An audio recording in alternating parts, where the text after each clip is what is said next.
Hey kids, in this video we're going to be talking about structure and explaining how structure is going to influence a text, and we're going to look at that through also our characterization and internal and external conflict.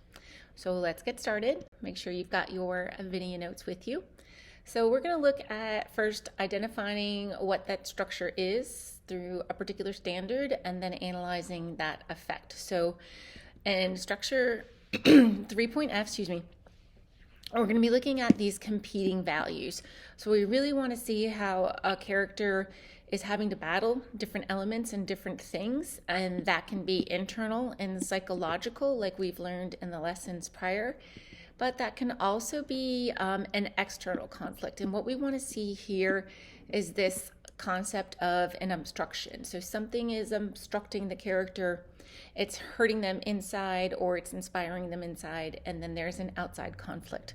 So it's how all of these elements are working together to build as characters grow and push the story along to get to its ultimate resolution. So remember, when you see those little notes over here, a little icon, that is going to correspond with our video notes. So let's get started.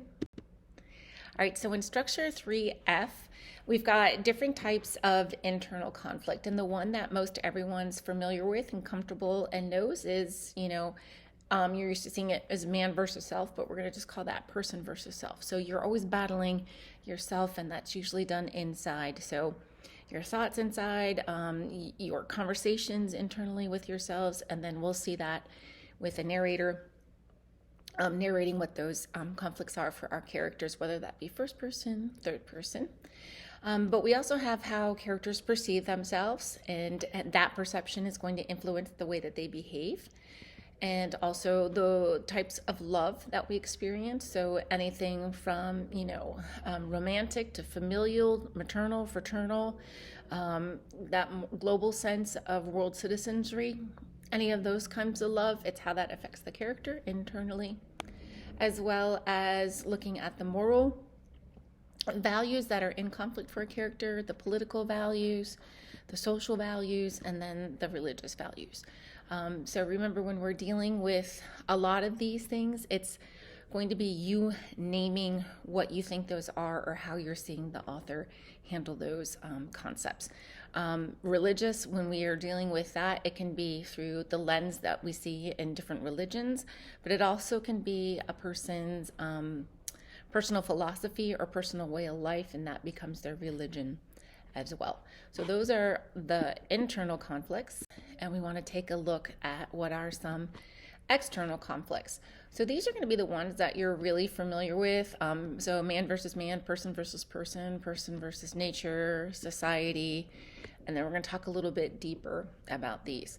In the nature, what you want to make sure you're paying attention to is season, degree, length of time, length of the nature, night, dark, how alone, isolating, how enriching, how it might be, much more floral, much more human, much more alive.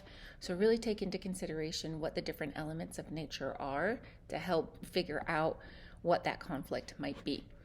So we're going to talk about machine versus technology. So remember, anything from like a watch, that is technology, machinery. So basic simple things, even all the way back to rudimentary tools. Fire at one point was considered technology. So we need to make sure that we're thinking about what that means and how we would like to define that. And then looking at, going from fire, you have the story of Prometheus all the way to where we are now with like artificial intelligence. I'm going to come back to the supernatural for a second and kind of dealing with that. If you want to look also at the supernatural, I'm going to write, it's hard to write with this, sorry, a little magic right here for us. One person's magic is another person's technology. So where someone is inventing or someone can see the science behind something, another person cannot understand that, and it becomes magical. And then with that sense of magic, we can also have that sense of devilry. So if you can imagine, the first time telephones were used and, people were so nervous to pick up the phone because it was a concept beyond their understanding, that technology never existed before. And it seemed like magic that one person, in one home could talk to somebody else on, the other side of the world. It's the same thing when the internet came around. It was brand new. How does that thing, what do you mean it's in the air? And so again, one person's technology is another person's magic, and that magic might be good, that magic might be bad. Supernatural also is just going to be all those elements, all those myths, our ghosts, all of the things that can haunt us that we have no name for, that we can't conceive beyond our realm of existence and understanding. And then we also have, the concepts of destiny, fate, free will.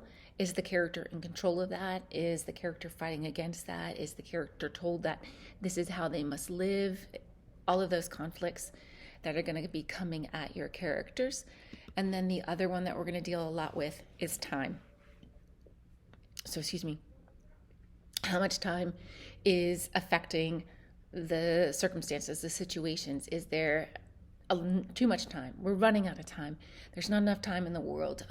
I wish I had more time. How is the time working to create that conflict for the character? They externalize it and then internalize that conflict. So those are the two types of structures, kind of like internally, externally.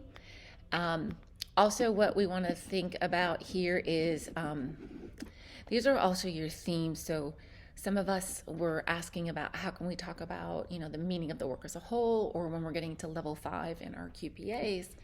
All of these things are themes. So what is your author saying about the power of nature over man? What is your author saying about the use of technology in order to create advancement? What is your author saying about destiny and free will? Those are all themes that we can use when we begin writing more in depth about our novels.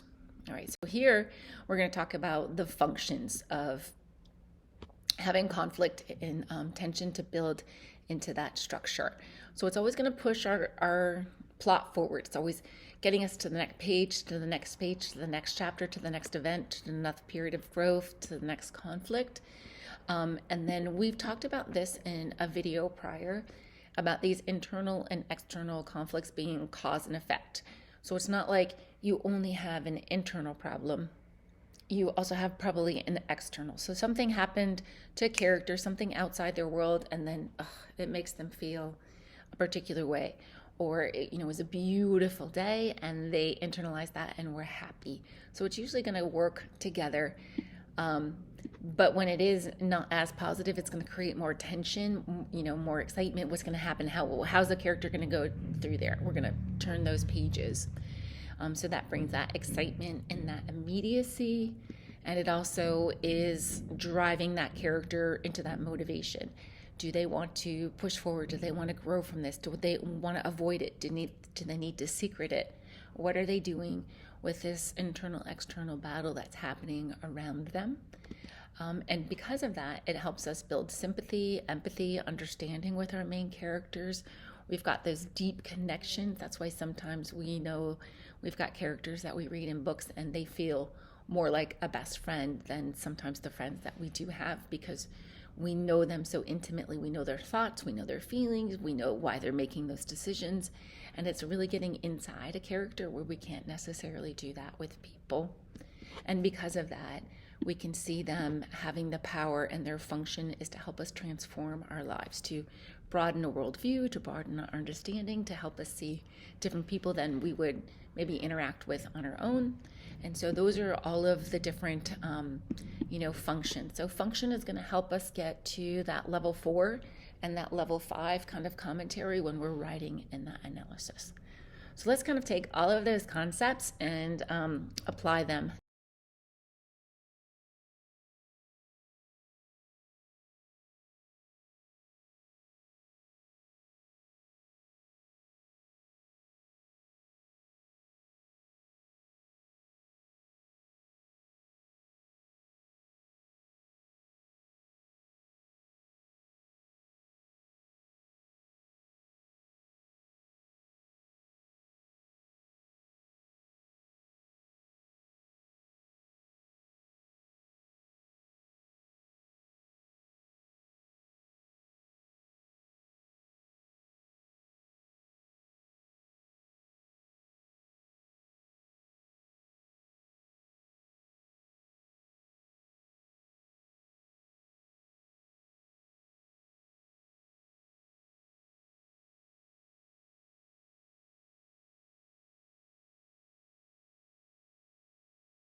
So what we're going to do now is we're going to kind of do the same concept. So again, internal conflicts.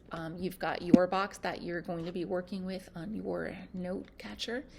And what we're going to do is we're going to see this conflict continued, and then we're going to be looking at this later on in the film. It's not the resolution, it's not some of the following action, but it's getting us to that pivotal point in Buzz's identity in Toy Story. So you're going to see how, like we saw this earlier, and this would be part of that rising action, how this event is evolving over the context of the story. So this is our second clip.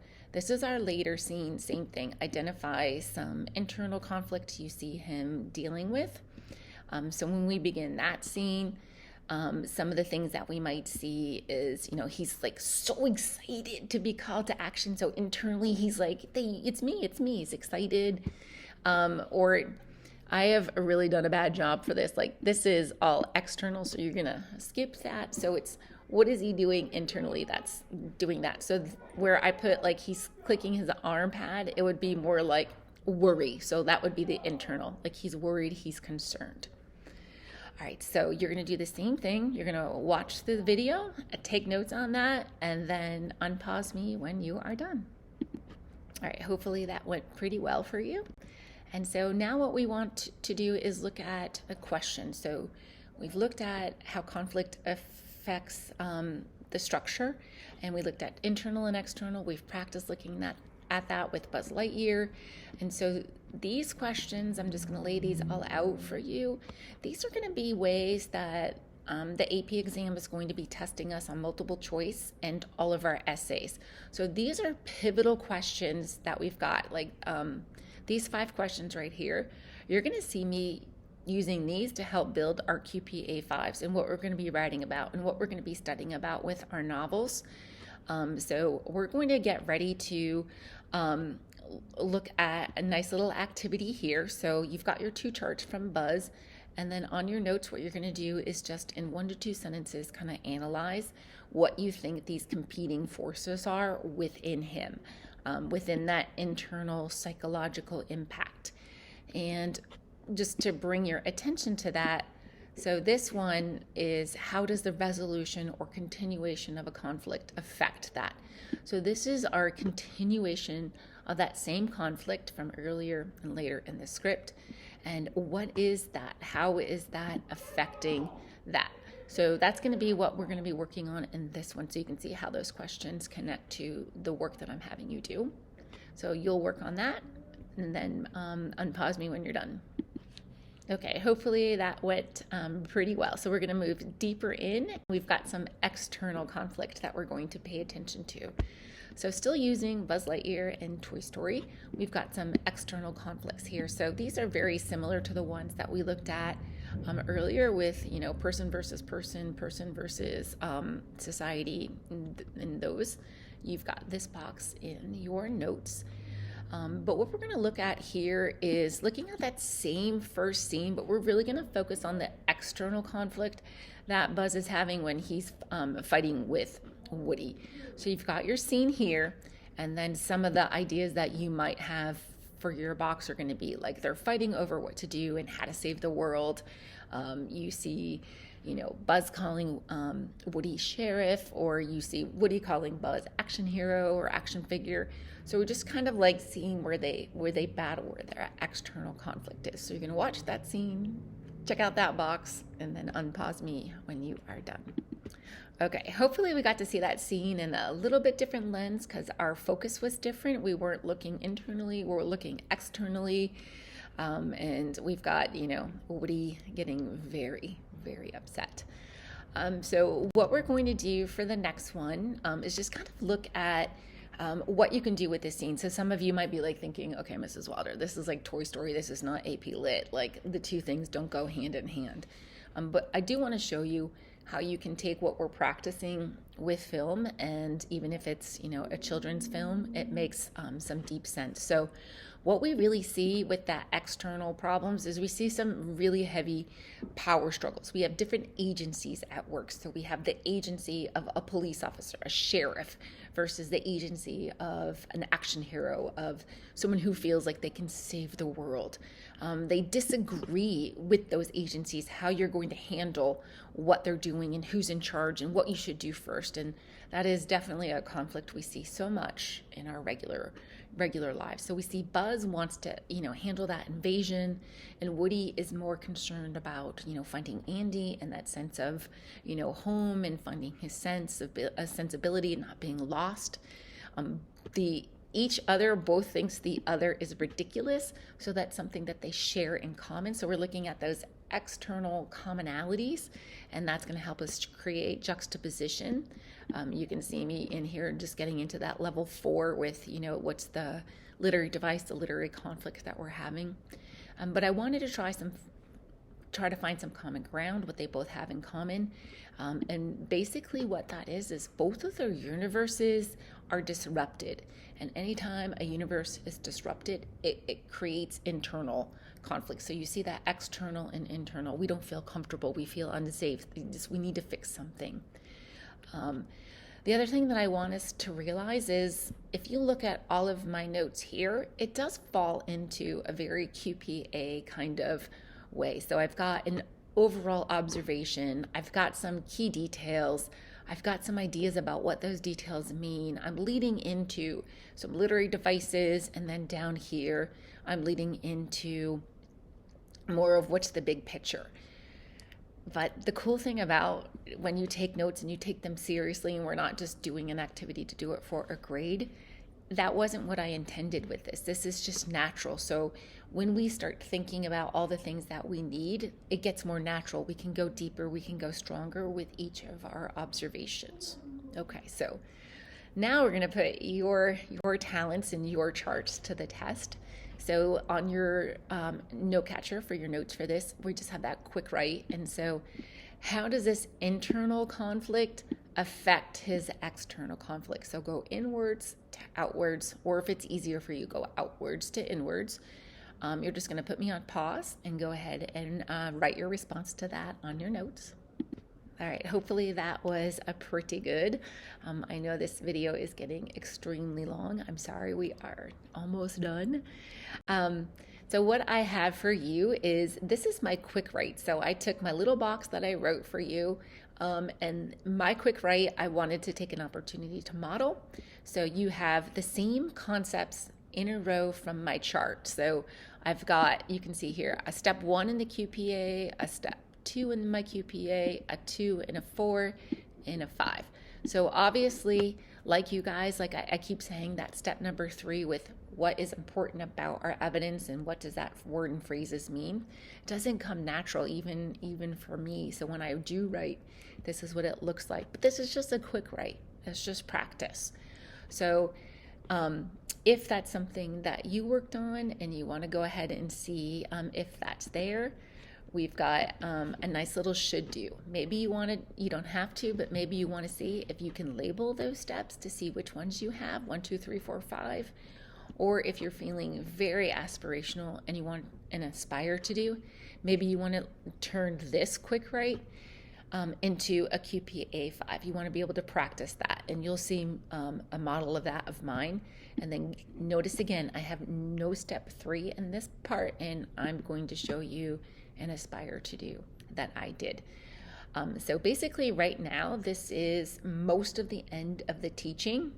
And what I have next for us is just some models. I always want to provide you opportunities to write, opportunities to go deeper, and to be able to model that writing. So this is just going to be a reference. I'm going to show you that step-by-step QPA 5 and then that connected written response. And these are both going to be on Toy Story.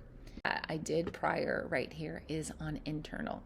So I'm going to go ahead and try to take my picture off of both of these and see if I can undo that for a moment so you can see those. But this is your opportunity now to think about what your writing is going to look like, and making sure that you're taking these concepts of conflict, plot maps, external, internal conflict. It comes at the beginning of a text, builds towards the end, and it's getting us into these overall development of big plots for the novella as a whole. So I hope that is very helpful for you, and I will see you in the next video. One where I did a much bigger external conflict, where we've got the 1, 2, 3, 4, 5. So this example is on external, and then the example